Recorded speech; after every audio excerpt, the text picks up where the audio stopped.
નમસ્કાર, આપ જોઈ રહ્યા છો નેશન પ્લસ ન્યૂઝ. હું છું આપની સાથે હિરલ પંડ્યા. વડોદરા નજીક આવેલા ભીમપુરા વિસ્તારમાંથી એક અત્યંત કરુણ અને દુઃખદ સમાચાર સામે આવ્યા છે.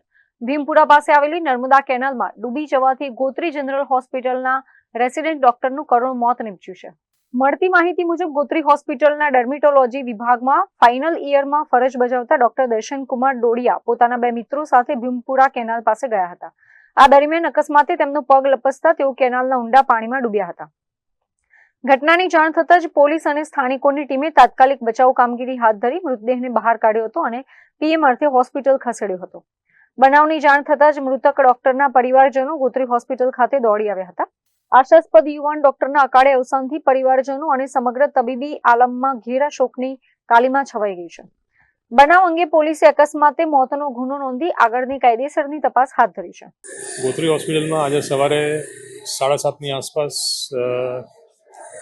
हमारा एक स्टूडेंट જે સ્કિનમાં પીજીનો અભ્યાસ કરતા હતા પોસ્ટ ગ્રેજ્યુએશન, એમનું શરીર લાવવામાં આવ્યું. જાણ એવી થઈ કે ભીમપુરા નજીક આવીને નર્મદા કેનાલમાં ડૂબી જવાથી આ અકસ્માત ઘટ્યો છે અને એને અહીંયા લઈ આવ્યા હતા.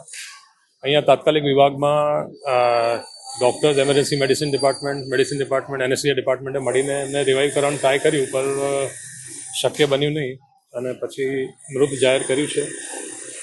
અમને એમના સગાઓને આ જાણ કરતાં ખૂબ દુઃખ થયું. અને આ અપ્રિય ઘટના જે બની છે, હવે આગળની કાર્યવાહી માટે જે પણ કાયદેસર થતું હોય પોસ્ટમોર્ટમને એ બધું કરીને મૃતદેહને એમના સગાને સોંપવામાં આવશે. હવે પોલીસ પોતાનું કામ કરી રહી છે.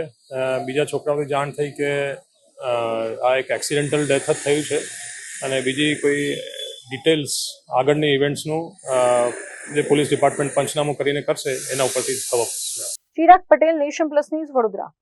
સમાચારોના સતત અપડેટ મેળવવા માટે અમારી નેશન પ્લસ ન્યૂઝની યુટ્યુબ ચેનલને સબસ્ક્રાઇબ કરો, બેલ આઇકન દબાવો અને જોડાયેલા રહો ફેસબુક, ઇન્સ્ટાગ્રામ અને ટ્વિટર પર.